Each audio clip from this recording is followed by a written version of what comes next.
Hello everyone, this is Mumbo and welcome back to another episode on the Hermitcraft server. It's episode 81 and right now I seem to be being attacked by a very, very ugly zombie. I don't know who this guy is. I don't know who is in control of it, but he seems to have, I think that's a cat head. Is that a cat head on him? Honestly, it's difficult to tell, but anyway, we are currently over in the games district because in the previous episode of Hermitcraft, we built this. This is soon to be Mumbo's Labyrinth, but currently, it's a big hole. And I think we can all agree, yeah, it's a pretty big hole. A really, really big hole. And back to normal.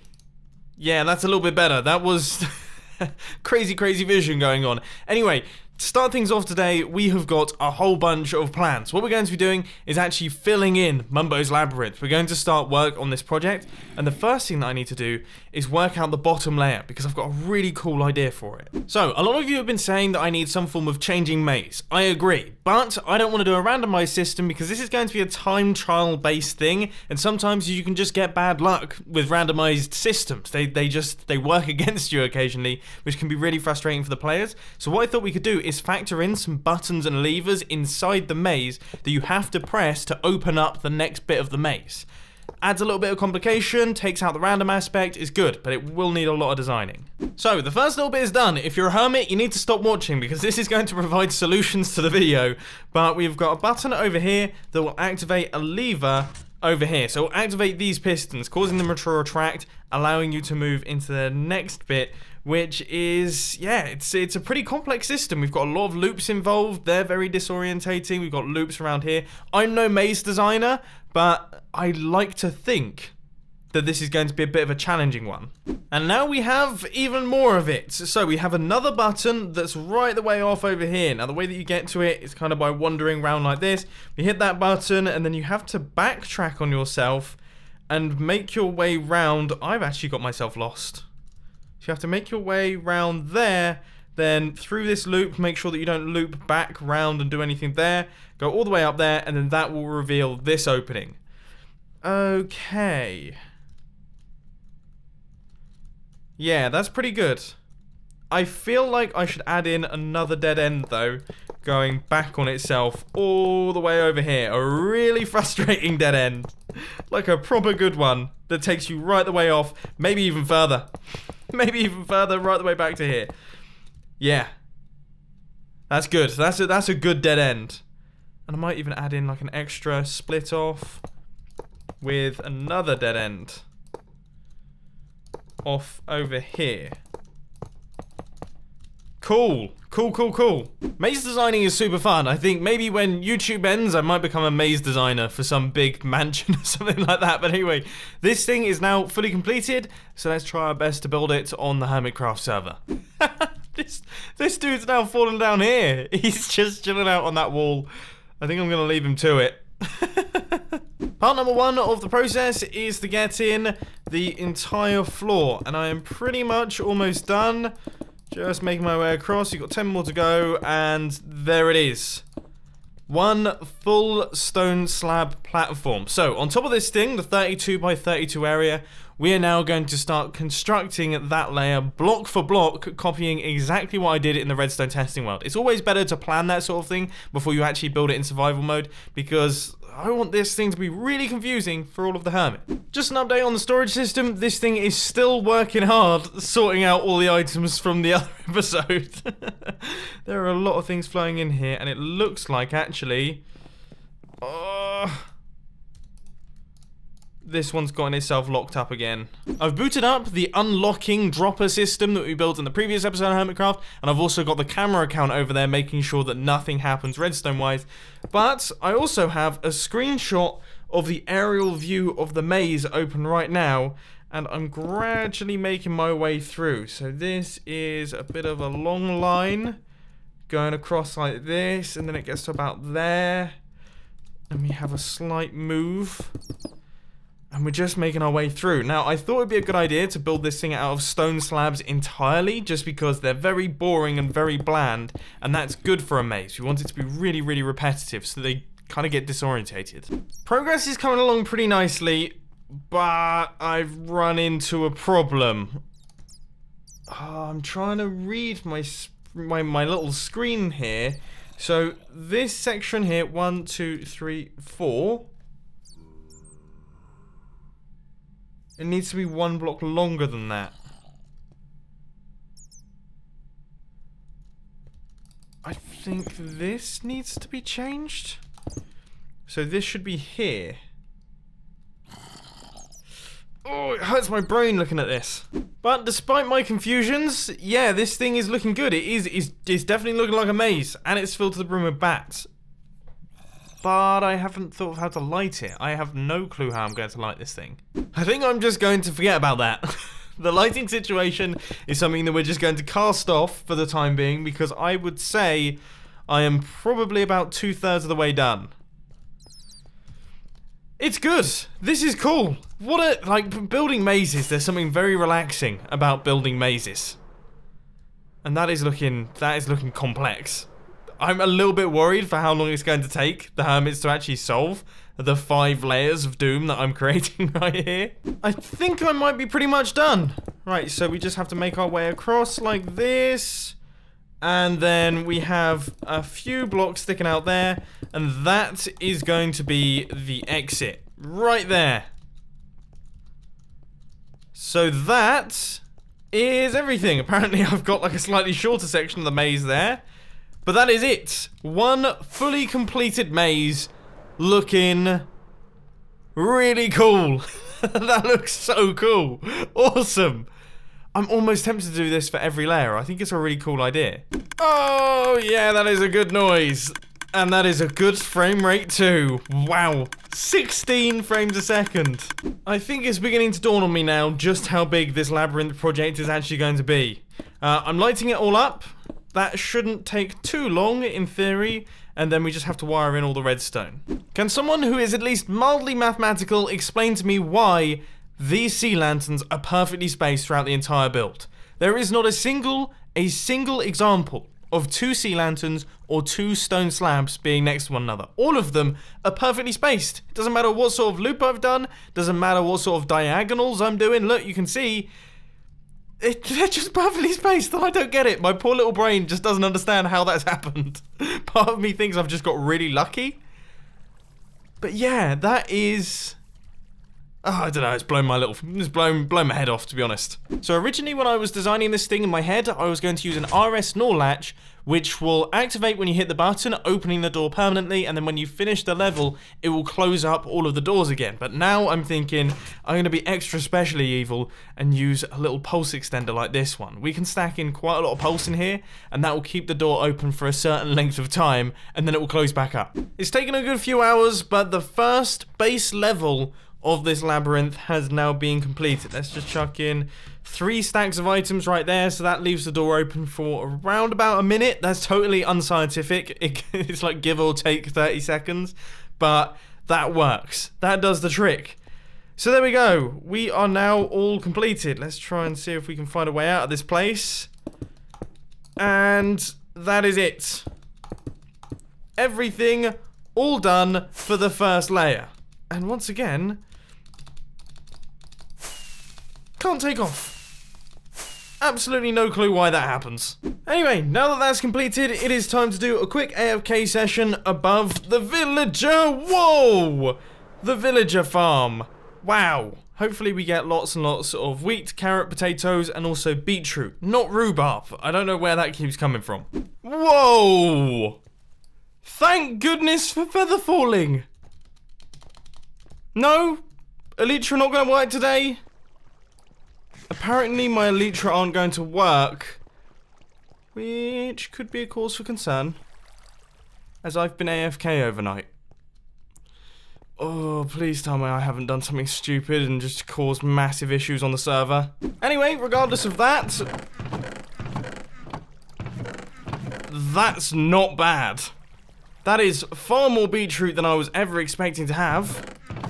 Carrots. Potatoes. And then bread. Bread is not doing bad either. Nicely done, ladies and gentlemen. We have absolutely nailed it in terms of that farm. It is working really well. Now I've got to try and get my Elytra to start working, which they really, really aren't. Now that I've sorted that problem, I've also popped over here and covered this entire thing with slabs. So now, if we jump inside, this is what the players are going to be going through. Oh, it is instantly so much more confusing, and I'm already completely I don't know how they're going to be able to do it. It's going to take quite a long time. But anyway, we're going to start work on the next layer now, and that one is going to be slightly different. It's going to be invisible. So this one isn't going to be redstone related.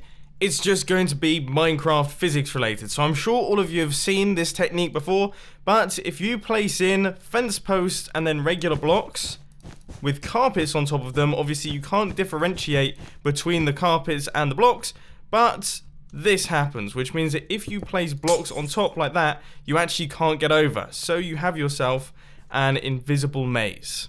So this time I've done the maze a little bit differently. I've actually planned out the route that the hermit has to take. So it goes around here, then kind of wraps around the top, and then does some loopy stuff down at the bottom right here. And from this point, I'm then going to create all the diversions and things. Whereas with this one, I was just playing it by ear. This time, I actually know where I'm going, and now I can try and confuse them. I don't know which way works best, but this seems to make sense to me. Right, I think this just about wraps it up. So that is going to be... In fact, that's a good pair of loops there. Oh my words, I am worried about this one. I'm a little bit concerned that maybe when this is invisible, it might become impossible. As in, not impossible, but just annoying. Annoying to do, because you go down here, and then you're in a loop, and then you're never getting out of there, so you have to find your way out, and make your way up through here, then up through here, try and avoid all these loops. We might have to do some playtests.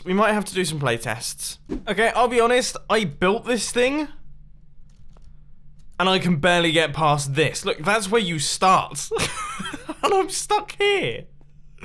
And I know where to go. Okay. I'm gonna give myself like a 10-minute time limit. And if I don't solve it in that amount of time, then we're ditching this plan, because this will be infuriating. Yep, 10 minutes later, and I got to around about there. Didn't really even leave the first little section. Not good. Okay, we're going to redesign it. We're not going to have the invisible maze. It's just far too difficult on this sort of scale.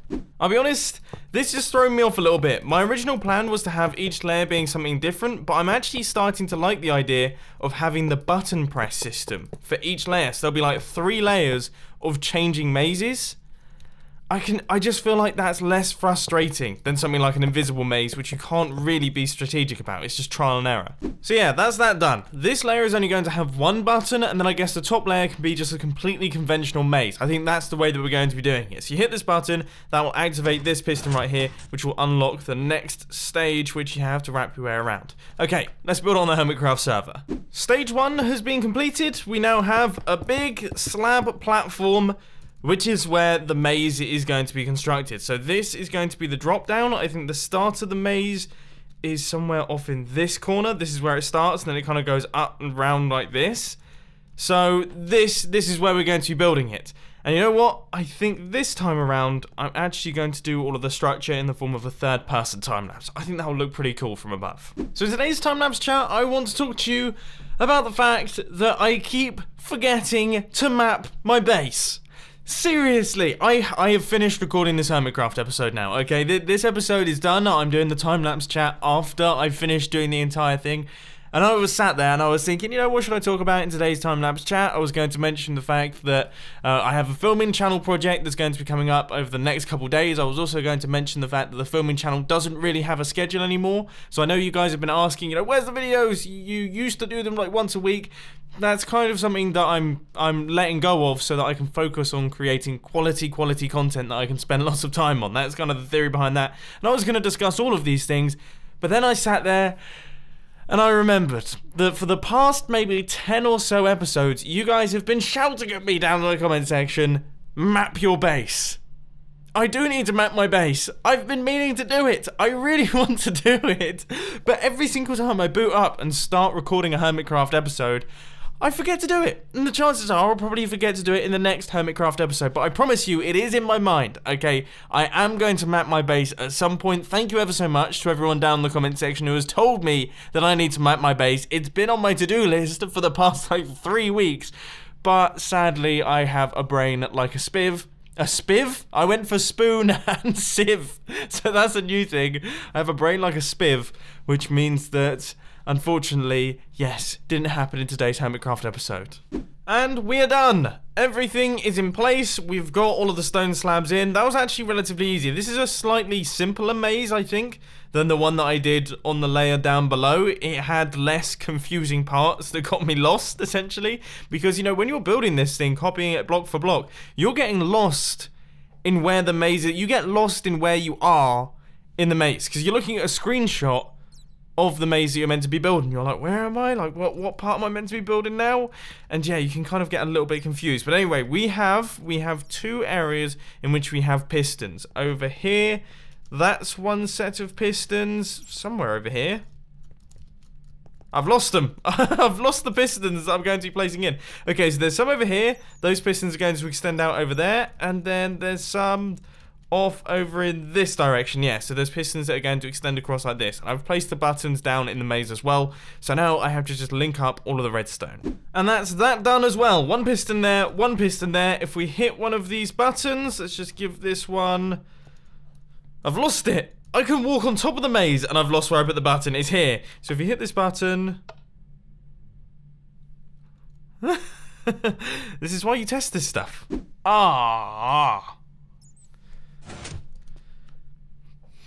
That is the issue. If you hit the button and you can't find the door opening in time and the door closes, you then have to wait an equal amount of time that the door was open for before you can hit the button again, because the items have to go back across into the other hopper. Ooh. Okay, I've got an idea. We just take a comparator output from there. Look, there we go. Why did I not think of that? Okay, that solves the problem. Whew. Come on, why did I go back here? There's a reason why I've gone back to my base and I cannot remember. Oh, I hate it when this happens. Sea lanterns! We needed sea lanterns! So, I need to light up this place. You guys know the drill. I'm gonna fly around this entire thing, placing in them, and making sure that this time, I mean, earlier on, we never had 2 sea lanterns or 2 bits of stone next to one another. I wonder if the same rule will be true for this one, and if it's not, why is that? I know there's some too wide areas of this place, so maybe that could cause it, but I don't know, I'm curious. I've just messed it up. So, something interesting's happened. I've put a piston in